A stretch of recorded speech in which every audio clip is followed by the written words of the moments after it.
It's about the restoration of our republic. We want to educate, encourage, enable the power. We stand for integrity, honesty, self-reliance, self-defense, and most importantly, no compromise on our foundational principles. This is America's Voice Now. Find America's Voice Now on Facebook and at americasvoicenow.org. Here's Michael Evans.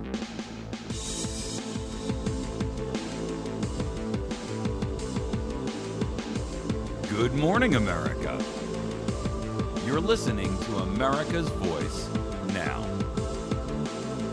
My name is Michael Evans, and I will be your host this morning. We're going to cover a group of topics that I think you'll find interesting and enlightening. For starters, we're going to tackle some issues on the historical start of what I believe will be a new revolution in the United States of America.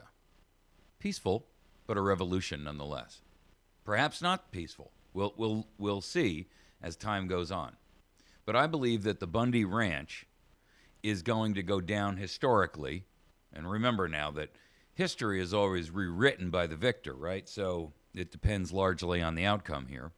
But the Bundy Ranch is going to go down in history as the start, the Lexington green, if you will, the shot heard around the world of a new American revolution. I think the reason is because it is galvanized and it's a catalyst, and I don't mean that pun intended.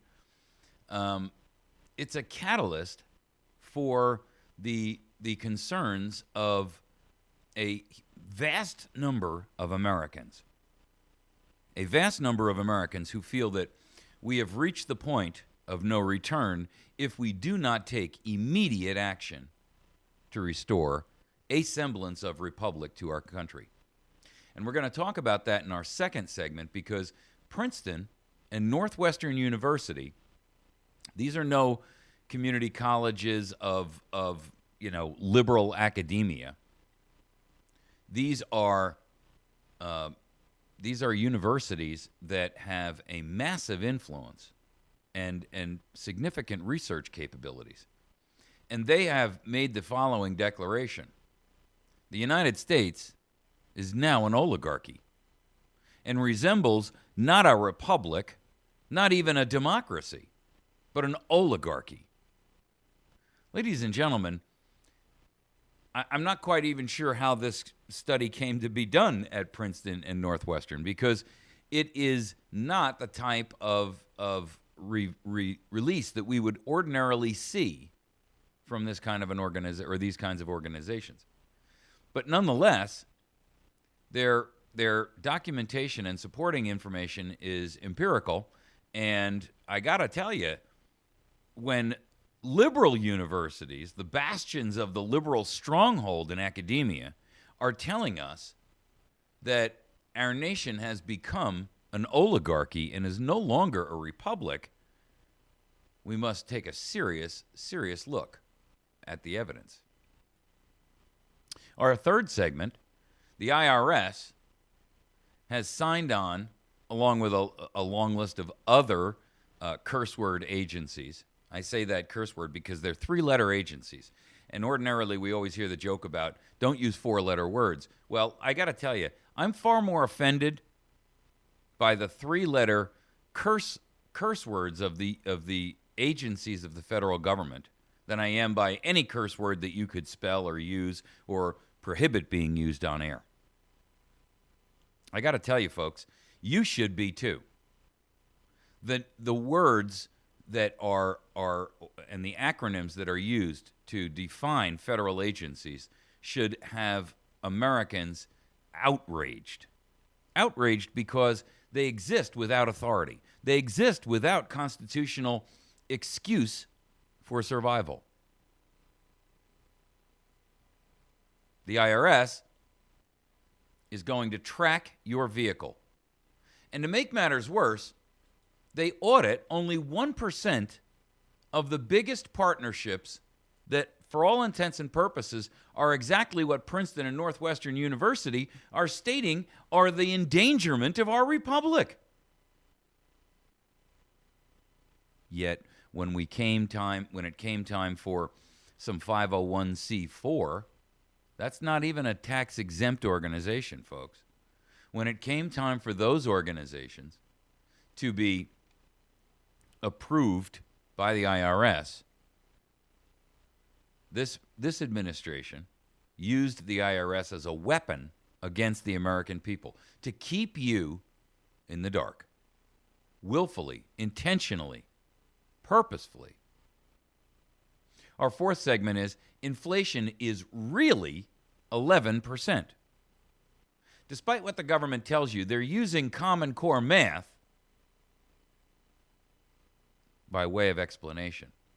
They're injecting the fallacy of Common Core into their mathematical equations to figure out inflation. Because as anyone who's looked at Common Core really knows, it's not whether or not you actually get the answer right. It's did you follow the steps in the equation? Boom. The truth is, the federal government has removed from the inflation equation the two things that really matter. One, the cost of food, and two, the cost of fuel. Those are the two highest expenses that the average citizen incurs. So if you take those two out, you can make inflation look like 3 or 4%. Exactly what the numbers reflect today. If you go back and do the actual calculations that we'd used in the 1980s, we would be at 11% per year since President Barack Obama usurped office. All right, let's break into our first topic this morning. There is a couple of things that we need to look at with relation to Bundy. One, Western states are utilizing the Bundy issue to galvanize action amongst themselves to take back possession of the land that has been usurped and stolen, frankly, from the states by the federal government. Why do I say that? And why do I say that the idea that the Bundy Ranch issue will become, for all intents and purposes, historically known as the beginnings of a new revolution in the United States? Well, it's important to note that it is the catalyst, the galvanizing force behind a number of actions.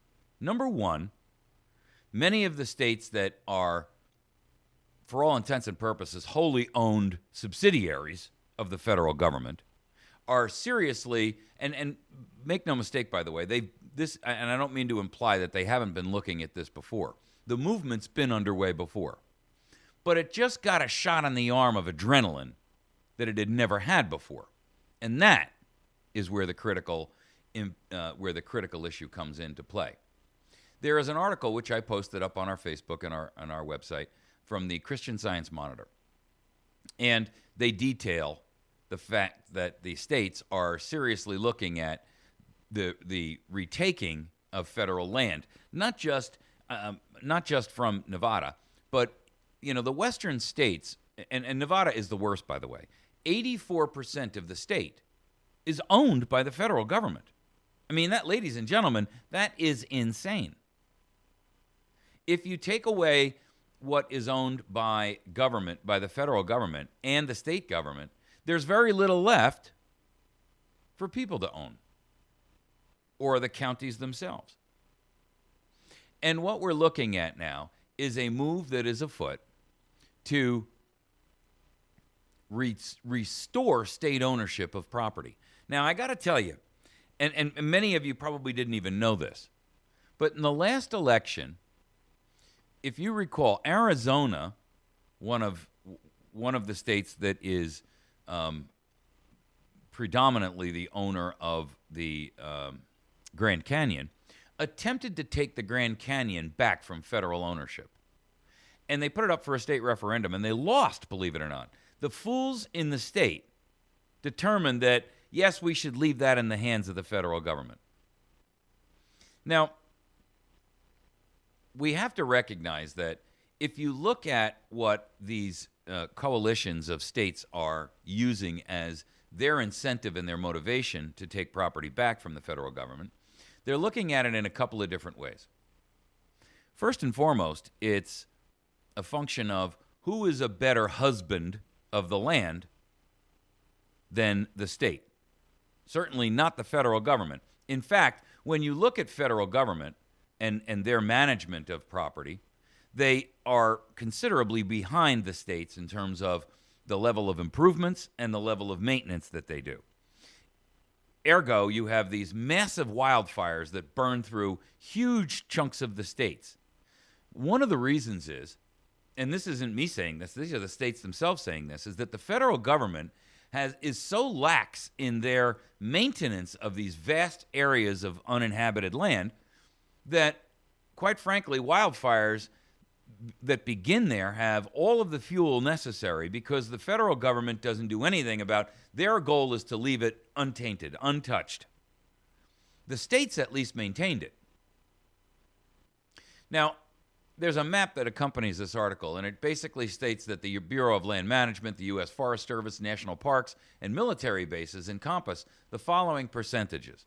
And I've seen the number for Nevada anywhere from 80 to 84%. This one says 81. So, but the point is, that's a chunk. I mean, that's a big, massive piece. Nevada, 81%. Alaska, 62%.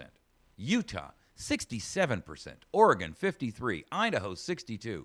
Arizona, 42%. California, 48%. Wyoming, 48%. New Mexico, 35%. Colorado, 36%. Percentage. I mean, folks, that's insane. Now, Utah has been leading a legislative change, trying to get the federal government to relinquish control over these vast chunks of land. And they want to take back control for a couple of reasons. One, to better preserve and maintain those properties. Two, to be in control of who has access to them. In other words, one of the problems that we have here in the United States is an energy problem. No one would deny that. And there are vast storehouses of energy locked up underneath federal control that, if we look at what North Dakota has been doing and the control that they have exerted over their property and allowing natural gas and oil to be extracted from that property, first and foremost, they've become a boom state. It's the only state in the union that is actually racing ahead of every other state, with the exception perhaps of Texas. And Texas only because it's been, operational so long.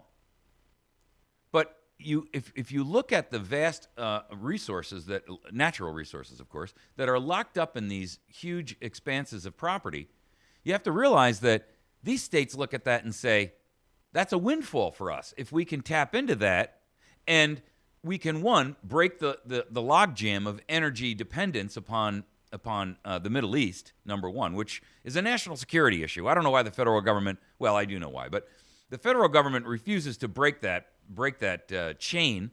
And the reason they do is, of course, because, as we're going to study in our next segment from Northwestern and Princeton University, we are ruled by corporate interests, not by the interests of of the American people or special groups within the American population.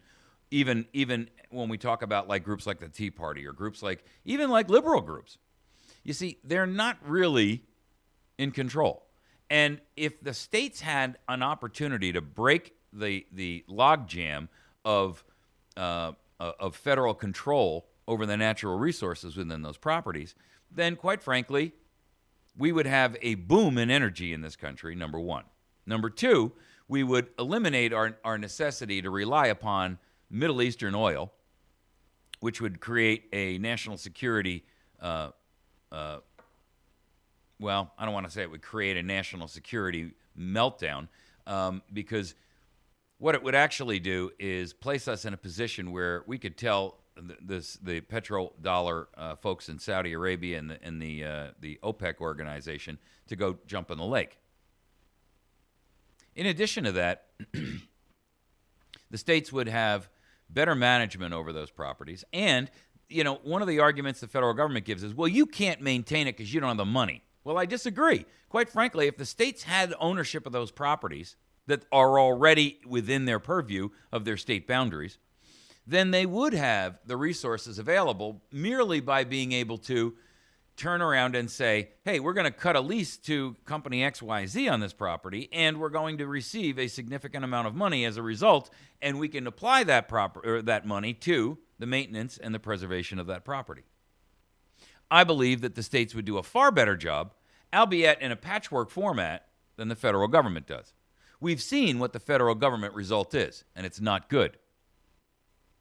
We do like the idea that when you have an experiment, a 50-state or 57-state, if you're President Barack Obama, experiment happening, that some states will prove far more resourceful and resilient and capable than the federal government. One, local management is far more accessible to the people of that state. And so therefore, when the people of the state have a need to make a change in how it's managed, for better or worse, they have the ability to do that. Trying to contact someone in Washington where your voice is drowned out by the walls of money is impossible. Now, Utah's been leading this charge, if you will, and they're calling there's a bill that has been signed into law by Utah Governor Gary Herbert back in 2012, and it's called the Transfer of Public Lands Act. And this is basically setting the stage for a showdown with the government, demanding that under threat of a lawsuit that the states can take the properties back. Other states are beginning to look at this and say, hey, well, maybe they've got something there. Now, the other aspect of this that is going to turn this into a revolutionary kickoff, if you will, is the fact that this has galvanized Americans in a way in which we have not seen around one issue. And it's a short of, say, 9/11, where everybody seemed to be allied for a week or two. This is the first time we're seeing an alliance of Americans on both sides of the political ideological fence in cooperation against a federal policy. In other words, the stratified and compartmentalized breakup that's been accomplished, frankly, by the federal government has been, the lines have been erased. And we're seeing a unified front by various organizations and groups and special interest groups within the demographic of the plain Jane citizens of the United States to come together and say something was desperately wrong with this situation. And it is the proof that was needed in many folks' minds to say we've reached the point of no return. It was also the first time that we have seen a physical confrontation in a standoff that incorporated the use of weaponry against overreach from the federal government. In modern times, there have been other revolts, if you will. There have been other attempts at revolution. The fact that this one ended peacefully is laudable, but in addition to that, it also places the individuals who were involved, not on the federal government side, but on the American people side, the moral high ground that the country has been looking for. You see, they've been turning over every rock, seeking something to put their hands around that says, this separates us, this raises us above the rabble-rouser category. Now, you know, Harry Reid played right into it, calling anyone who supported the Bundys a domestic terrorist and repeatedly utilizing that refrain. He did more damage to the mask of the federal government than anything else. Almost as serious damage as the news reports where you watched federal agents assaulting innocent, peaceful protesters. Ladies and gentlemen, it doesn't get worse than that. See, Harry Reid is not only our worst enemy, he's his own worst enemy, and he's the worst enemy of this government. Because every time he opens his mouth, he inserts a foot. I've got to tell you, folks, we are going to see that this, over time, is going to be looked upon as the opening gambit, if you will, the initial chess move of a new revolution in the United States of America. And I cannot applaud that more. Of course, we want it to be peaceful. Of course, we seek for our government to hear our grievances and redress those grievances in a realistic manner. We know for a fact, unequivocally, that has not happened. And at this stage in the game, we now have to resort to other means. I think you'll find, as time moves forward, that this will be a new era in American government. A new era in the way in which people view their government, in which their sympathies lie with one side or the other, in which they are willing to participate, in which they are willing to throw off the chains of apathy.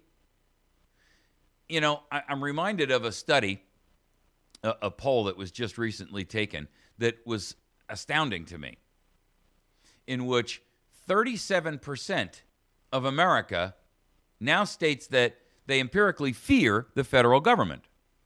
47% don't, and 17% are unsure. So let's just quickly analyze that before the end of the segment. 47% that support it, or don't fear it, I should say, suspiciously corresponds to the number of people who are utterly dependent upon the government. 17% represents those who are totally asleep at the wheel and have no clue that we even have a government, what it is, and who's running it. And 37% represents those who pay all the bills, keep the lights on, actually vote only one time, and defy the propaganda that's fed to them by 6, soon to be 5 with the new merger between Comcast and Time Warner, the 6 megalithic pillars of the Ministry of Propaganda. America, now is the time for a vast uprising of the folks who actually count. And it's simple. If we stop feeding the beast, because we're the ones who are paying for it all, if we stop feeding the beast, even the 47% who support it will turn on it once the freebies stop coming. We should be enlisting those folks by attrition, not by appealing to their sense of right or wrong or justice. Here's the reason why. They mistakenly think justice and right or wrong are issued with the return address of a state or a federal capital. We have the numbers. We have the money. We have the righteous moral high ground. We have the law. It's called the Constitution. We have ethics, and we have our natural and God-given rights. It's time for a liberal application of the paint of patriotism and constitutionality to be brought to America. And I've got to tell you, it'll make all the difference in the world.